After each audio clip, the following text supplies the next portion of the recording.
Assalamualaikum warahmatullahi wabarakatuh. Eh, Pada kesempatan kali ini saya akan membahas tentang modul 1 yaitu network fundamental. Nah, di sini apa itu jaringan? Jaringan itu contohnya di sini ada PC1 dan PC2 lalu dihubungkan dengan kabel. Nah, otomatis PC1 dan PC2 itu mempunyai IP. Contohnya di sini 192.168.1.1.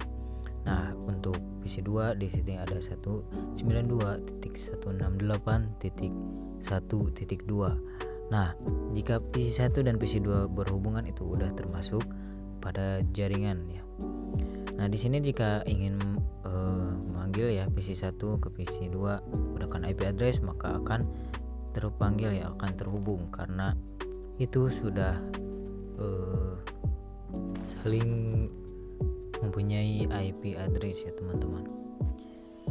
Nah, ini sudah bisa terhubung jadi 192.168.1.1 ke 192.168.1.2 ataupun sebaliknya itu sudah bisa terhubung teman-teman. Oke, lanjut saja untuk ke pembahasan yang selanjutnya yaitu IP address. Nah, di sini ada subnetting. Untuk subnetting di sini IP-nya ada 192.168.1.1/24. Nah, apa itu slash? Nah, untuk slash sendiri itu di sini yang 24 itu adalah namanya prefix. Di sini kita tuliskan saja untuk prefix 24-nya atau /24.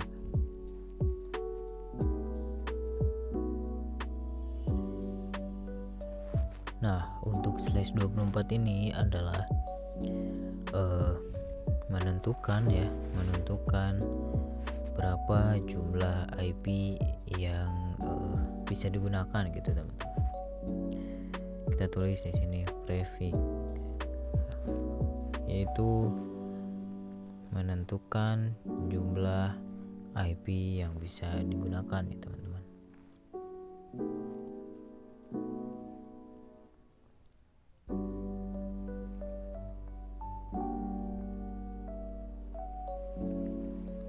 Nah, di sini berapa sih prefix 24 itu, berapa jumlah yang bisa digunakannya? Nah, untuk prefix 24 sendiri itu yang bisa digunakan adalah 256 ya teman-teman. Nah, lalu kita ada contoh lagi yaitu prefix 26 ya teman-teman. Prefix 26. Nah, untuk prefix 26 berapa jumlah IP yang bisa digunakannya? Yaitu 64 teman-teman. Semakin besar itu pun semakin kecil ya teman-teman jumlah IP yang bisa digunakannya. Contohnya di sini 8 komputer ya teman-teman, tuh ada 8 komputer. Berapa sih prefix yang atau IP yang bisa digunakan itu dalam 8 komputer itu ya. Nah, di sini kita pakai prefix 27 teman-teman. Nah, untuk subnetting ya, di sini kan kita subnetting ya teman-teman. Subnetting juga sama seperti prefix, yaitu menentukan jumlah yang bisa digunakan. Sama seperti dengan prefix ya teman-teman.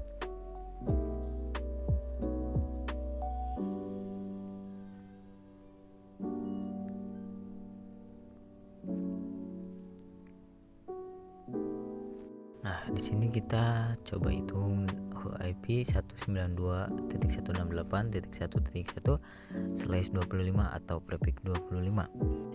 Di sini kita mencari total IP. Nah, 32 sendiri itu adalah rumusnya ya, dikurangin prefix yaitu 25. Lalu di sini 32 dikurangin prefix ya sama dengan 7. Nah, untuk 22 tuh angka mutlak ya, itu udah rumus dari sananya dengan 7. Nah, hasilnya 128. Nah, itu adalah total IP-nya. Total IP-nya itu 128 dari prefix 25. Di sini kita subnet Mas. Untuk subnet mask itu kan menentukan jumlah IP yang mungkin bisa digunakan, sama seperti subnet mask mikrotik. Nah subnet mask itu mikrotik contohnya ya, kita kan sedang mikrotik itu makanya prefix. Untuk Cisco sama Windows itu makanya subnet mask, sama sekali tidak memakai prefix. Nah di sini untuk menghitung subnet masknya itu 256 dikurangi total IP. Nah jika kalian nanya misalnya 256 itu dari mana? Nah 256 itu dari angka IP versi 4 yang berawalan dari 0 sampai 255. Jadi yang menghasilkan 256 ya. Lalu di sini untuk 256-nya itu dikurangin sama total IP yaitu 128 yang hasilnya 128. Bisa kita tulis dengan 255.255.255 titik total IP ya teman-teman, yaitu 128. Nah begitu penulisan dari subnet mask teman-teman. Sekarang kita lanjut ke IP network. Nah apa itu IP network ya? IP network itu adalah IP pertama dari angka IP versi 4, itu yang dimulai dari 0 sampai 255. Jadi kita ambil. Nah untuk IP broadcastnya itu adalah IP terakhir dari prefix ya teman-teman. Nah di sini kan untuk prefixnya tuh total IP-nya itu 128 ya. Nah jadi broadcastnya pun jadi 127 ya teman-teman. Di sini ada yang namanya block subnet. Nah block subnet itu IP network ya, IP pertama sama IP broadcast yaitu IP terakhir. Nah untuk ngitung block subnet itu gimana? Nah block subnet pertama itu kan dimulai dari angka IP versi 4-nya itu dari 0 sampai 255 ya teman-teman. Jadi kita tulis untuk block subnet pertama itu dari 0 dulu ya, dari 0 dulu teman-teman. Nah di sini untuk dari mana kita mendapatkan 128? Nah, untuk 128 itu dapat dari total IP. Nah di sini ada 256 itu kan angka IP versi 1 dari 0 sampai 255. Nah 256 itu kan kelebihan tuh, jadi gak masuk. Nah, jadi untuk 256 itu tidak termasuk, jadi kita hapus saja ya, karena ya bisa digunakan, kita hapus. Lalu untuk 255 tuh dari 256 dikurangin 1 hasilnya 255. Nah untuk IP network 01 sampai 128 tidak bisa digunakan. Lalu dari 127 sampai 255 IP broadcast juga tidak bisa digunakan. Sekarang apa yang bisa digunakan? Nah yang bisa digunakan tuh IP range.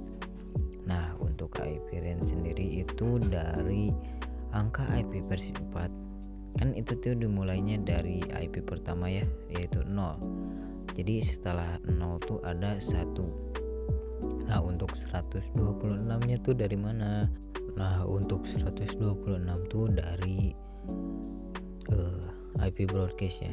126 tuh dari IP broadcast, yaitu IP terakhir dari angka IP versi. Nah, jadi sebelum 127 tuh ada 126. Lalu untuk 129 ya, ini dari mana? Dari 128. Nah sesudah 128 tuh 129. Lalu untuk 255 tuh dari mana? Nah jadi IP broadcast terakhirnya tuh kan 255. Sebelum 255 tuh 254. Nah jadi ini adalah IP range 129 sampai 254, lalu 1 sampai 126. Nah itu yang biasanya sering dipakai karena di tengah-tengah ya teman-teman. Lanjut di sini ada IP public dan IP privat. Nah IP public adalah IP yang bisa diakses dimanapun. Contohnya aplikasi yang biasa kita pakai sehari-hari yaitu Google, YouTube, lalu Facebook dan Instagram. Nah, untuk IP public dari Google kita ambil 8.8.8.8. Itu adalah IP Google ya, IP yang bisa digunakan dan bisa diakses dimanapun kita berada tanpa harus ada di jangkauan Google gitu. Lalu di sini ada IP private, IP yang bisa diakses di jaringan lokal. Contohnya di sini kita ada komputer memakai WiFi kantor, lalu ada HP yang memakai paket data. Nah, ini tidak bisa dihubungkan ya kedua ini karena beda jaringan gitu. Nah, jika misalnya nih kita HP-nya sambungin atau ganti ya ke WiFi kantor, samain sama komputer. Nah, di sini kedua perangkat ini ya, komputer sama HP ini bisa terhubung gitu karena dia dalam satu jaringan lokal, beda dengan IP publik.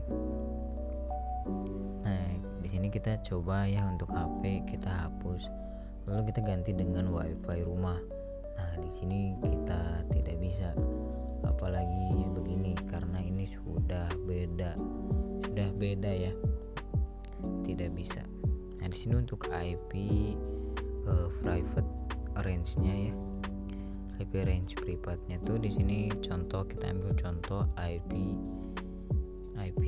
yang 10.10 gitu ya teman-teman.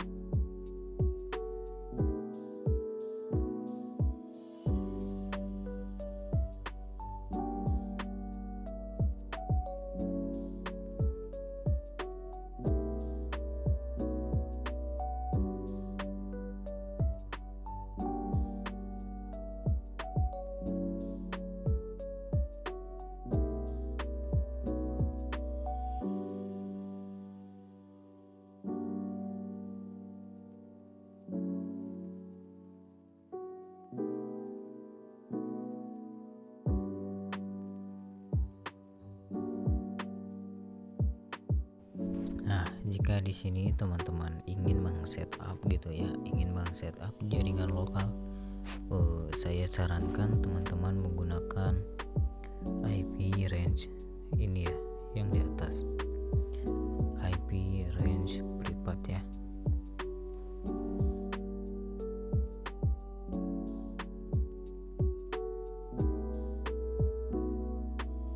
Oke, lanjut kita ke OSI layer. Di sini OSI layer itu ada 7 ya teman-teman.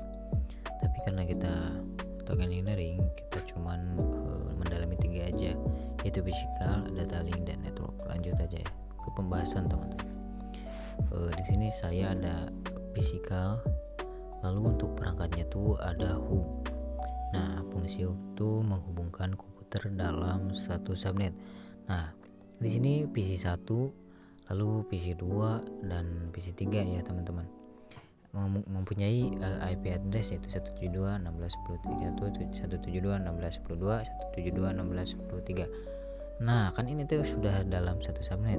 Nah, jika PC 2 diubah subnetnya, maka ini tidak bisa ya, PC 2 itu tidak bisa terhubung dengan PC 1 dan PC 3 nih. Nah, sekarang kita ubah lagi untuk PC 2 itu menjadi satu subnet dengan PC 1 dan PC 3. Dan di sini contohnya PC 1 akan mengirimkan paket ke PC 2, lalu PC 3 itu akan mendapatkan paket dari PC 1 juga, karena ini dalam satu subnet dan terhubung dalam perangkat hub ya teman-teman, dalam perangkat hub.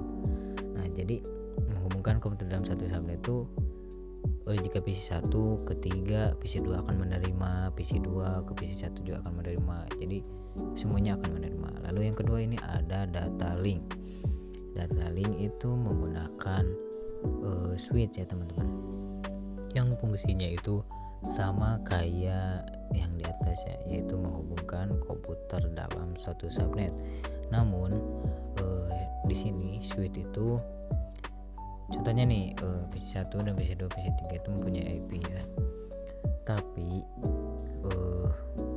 jika PC 1 itu mau menghubungkan bukan menghubungkan ya, mengirimkan paket tuh dia hanya ke paket alamat tertentu. Contohnya PC1 tuh sudah tahu bahwa PC3 tuh IP-nya 172.16.10.3 itu adalah IP dari PC3. Nah, maka PC1 akan mengirimkan paket itu hanya kepada PC3. Nah, PC2 itu tidak akan mendapatkan paket tersebut karena fungsi switch sendiri adalah menghubungkan ke alamat tertentu ya, ke alamat tujuan yang sudah ditujukan. Nah, lalu yang ketiga itu ada network. Network sendiri menggunakan perangkat router, yaitu menghubungkan beberapa komputer yang berbeda dalam blok subnet. Di sini saya menggunakan contoh ya, 192.168.1.125, 192.168.1.253. Lalu untuk PC3 itu beda subnet ya teman-teman, sama PC1 sama PC2. Untuk PC1 di sini menggunakan IP broadcast yang 127 yaitu 125 ya. Lalu yang PC2 itu menggunakan yang 255 yaitu 253. Lalu untuk PC3 itu tidak ada di atas ya teman-teman. IP-nya tuh beda ya, tapi masih tetap terhubung. Nah, untuk router di sini mempunyai port-port tertentu. Contohnya port 1 digunakan PC1, port 2 PC2, dan port 3 PC3. Nah, jika ketiga-tiganya terhubung dengan port-portnya, maka akan bisa saling terhubung karena itulah fungsi router ya, menghubungkan meskipun beda. Oke, segitu saja dari saya. Mohon maaf bila ada kesalahan. Assalamualaikum warahmatullahi wabarakatuh. See you the next video ya teman-teman.